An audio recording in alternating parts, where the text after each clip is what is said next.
Students, today is the class B.Ed first year. B.Ed first year में हम लोग बौद्ध शिक्षा दर्शन पढ़ रहे थे। तो बौद्ध शिक्षा दर्शन में हम लोगों ने भी बौद्ध की अष्टांग मार्ग और उनके 4 आर्षत्व के बारे में हम लोगों ने पढ़ा। उनकी शिक्षा किस प्रकार से उन्होंने बात कही है उसके बारे में हम लोगों ने पढ़ा। हम आपको बताते हैं कि जब भगवान बुद्ध का जन्म हुआ, इधर देखिए सामने 563 BC, आज से करीब 2500 वर्ष पहले जब उनका जन्म हुआ, कितने 2500 years ago जब भगवान बुद्ध का जन्म हुआ, आफ्टर 35 years बाद उनको ज्ञान प्राप्त हुआ। कितने यानी 35 साल बाद उनको ज्ञान प्राप्त हुआ। कितने साल बाद हुआ ज्ञान प्राप्त हुआ? 35 साल। जब उनको ज्ञान प्राप्त हुआ तो उन्होंने अपने ज्ञान से लोगों को शिक्षा देने का काम किया। शिक्षा देने का काम किया, इसको हम बोलते हैं उनकी शिक्षा। यानी उनकी जो शिक्षा थी वो शिक्षा का अर्थ क्या था ये हम लोगों को समझना है कि उस शिक्षा से लोगों ने अपने आप को कैसे बदला, उनका कौन सा टीचिंग मेथड क्या था। आइए देखते हैं। सबसे पहले हम देखेंगे शिक्षण विधियां। उनका टीचिंग मेथड को समझना है कि टीचिंग मेथड कैसा था कि लोगों को इतना क्यों उनको प्रिय लगा और लोगों ने उस शिक्षक विधि को क्यों फॉलो किया, इसको समझते हैं। देखिए सबसे पहला तो उनका पाठ विधि। पाठ विधि में उन्होंने बताया था कि इस विधि के द्वारा बालक की शिक्षा आरंभ की नींव डाली जाती थी।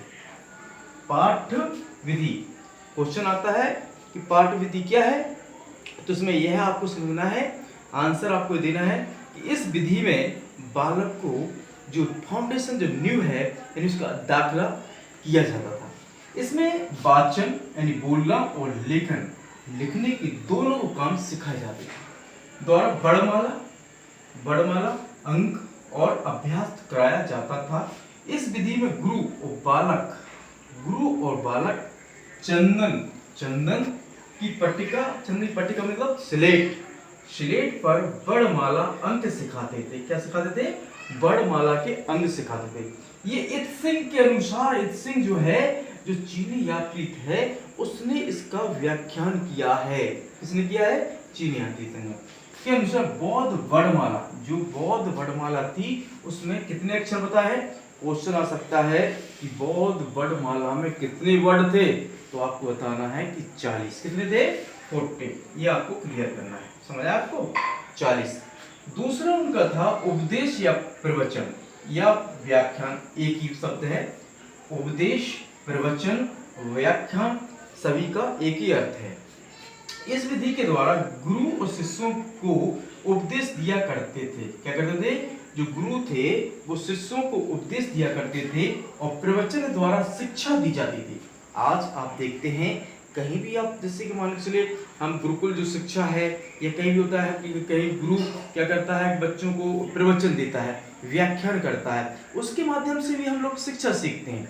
ठीक है, शिक्षा सिखाया जाता था। आज भी वही सिस्टम चलता है, शिक्षा दी जाती थी। स्वयं भगवान बुद्ध ने, उसमें क्या हुआ कि स्वयं जब भगवान बुद्ध को ज्ञान की प्राप्ति हुई 35 वर्ष की अवस्था में, तो भगवान बुद्ध स्वयं उन्होंने शिक्षक का काम किया।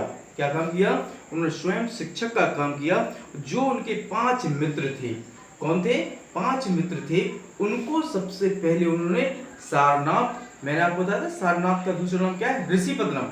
वहां पे जाकर के उन्होंने क्या दी थी? उनको शिक्षा दी थी। ये हम लोगों को समझना है। उस समय शिक्षा दी जाती थी, यानी सारनाथ में शिक्षा दी थी 5 शिष्यों को। कितने को? 5 को। उस समय जो शिक्षा दी जाती मठों और विहारों में। यानी क्वेश्चन आता है कि बौद्ध धर्म की शिक्षा कहाँ पे दी जाती थी? मठों और विहारों में दी जाती थी। साथ साथ विश्वविद्यालय, तो उस समय विश्वविद्यालय थे, उसमें दिया। जैसे मान के चलिए तक्षशिला विश्वविद्यालय हो गया, नालंदा विश्वविद्यालय हो गया, तो इनमें भी शिक्षा दी जाती है। तक्षशिला विश्वविद्यालय पाकिस्तान में, नालंदा विश्वविद्यालय कहाँ पर है? नालंदा विश्वविद्यालय जो है वो बिहार में है। किसने बनाया था? कुमारगुप्त प्रथम ने बनवाया था। इन चीजों को हम लोग को समझना है, ठीक है। एक दूसरा था प्रश्नोत्तर विधि। प्रश्नोत्तर विधि, प्रश्न पूछना उत्तर देना। इस विधि के द्वारा गुरु और शिष्य दोनों एक दूसरे को प्रश्न करते थे और एक दूसरे के प्रश्नों का उत्तर देते थे। पहले उनको पढ़ाया, फिर उनसे प्रश्न पूछते थे, तो ये एक दूसरे से उसको प्रश्न उत्तर करते थे।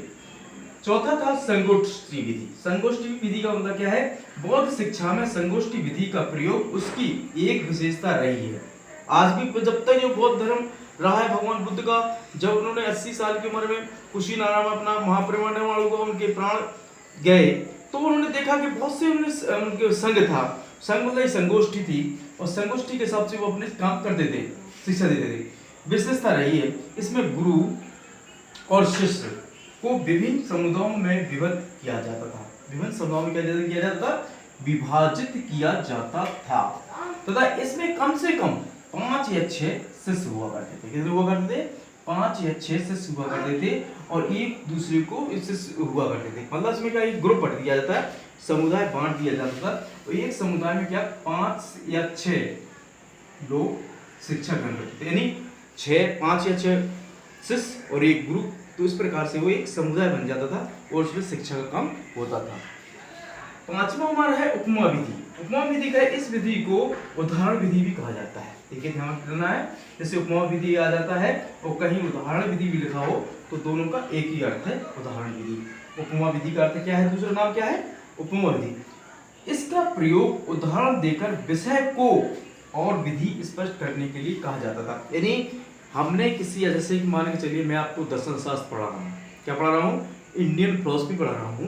तो ये हम लोग क्या करेंगे, उसमें क्या करते, जो अध्यापक हुआ करते, किसी चीज का भी कोई एग्जाम्पल दे दिया, उस एग्जाम्पल के माध्यम से उस सब्जेक्ट को जो है, उसका जो आपका डाउट है उसको क्लियर किया जाता था कि बच्चे, स्टूडेंट के अंदर कोई डाउट ना रहे।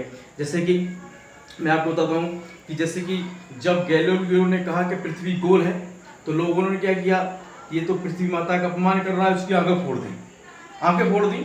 जब आंखें फोड़ने के बाद वही चीज बात सिद्ध हो गई, कुछ दिनों बाद जब आर्यभट्ट ने कहा, तो सिद्ध जब बात हो जाती है तो लोग क्या करते हैं, उसकी माला उसको पहनाने लगते हैं, और उसको क्या करते हैं कि उसने जो बात कही थी वो सत्य था कि पृथ्वी वास्तविक गोल है। तो एक व्यक्ति के क्या है, जो उसी के माध्यम से, यानी एग्जाम्पल दे करके उस विषय को क्लियर किया जाता था।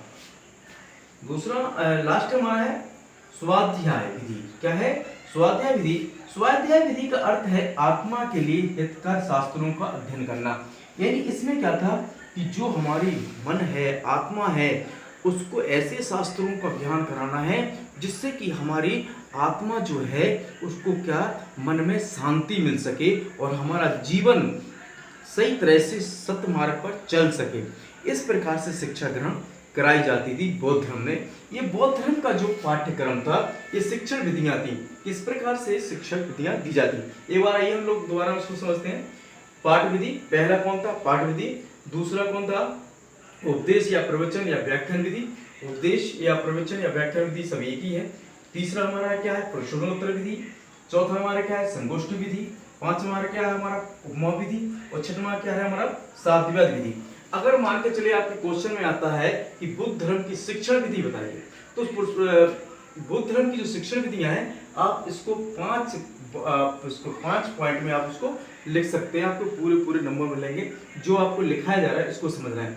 दूसरा आपको एक पॉइंट और बताता हूँ। अगर इसमें पाठ विधि बताता है कि वर्णमाला में कितने अक्षर होते थे, तो आपको इस बात को बहुत ध्यान से रखना है कि 40 होते थे। यानी आप किसी भी एग्जाम को क्रैक करें, मान के चलिए आप किसी भी एग्जाम की तैयारी करें, जरूर आप बीएड तो कर ही रहे हैं, अगर किसी भी एग्जाम की तैयारी करते हैं तो आपके इस दर्शन शास्त्र बौद्ध धर्म जो है, आप किसी भी एग्जाम उठा के देख लिए, कहीं ना कहीं से बौद्ध से संबंधित क्वेश्चन आते ही आते हैं। चाहे आईएएस की परीक्षा करें, यूपीएससी की करें, चाहे यूपीपीसीएस की करें आप, या फिर बीएड तो आप कर ही रहे हैं, बीएड में तो सिलेबस में ही, चाहे आप रेलवे करें, कहीं भी से भी आप तैयारी करते हैं तो इसमें क्वेश्चन आते ही आते हैं। इसलिए हम कहते हैं बौद्ध दर्शन को जो बहुत अच्छी तरह से समझना है, और इसको समझने के बाद इसको 1-2 बार इस वीडियो को अवश्य देखें, और जो भी आपके डाउट हैं वो आप हमसे डिस्कस कर सकते हैं। आज का जो टॉपिक है यही खत्म होता है। कल नए टॉपिक के साथ फिर आपके पास उपस्थित होंगे। Thank you very much.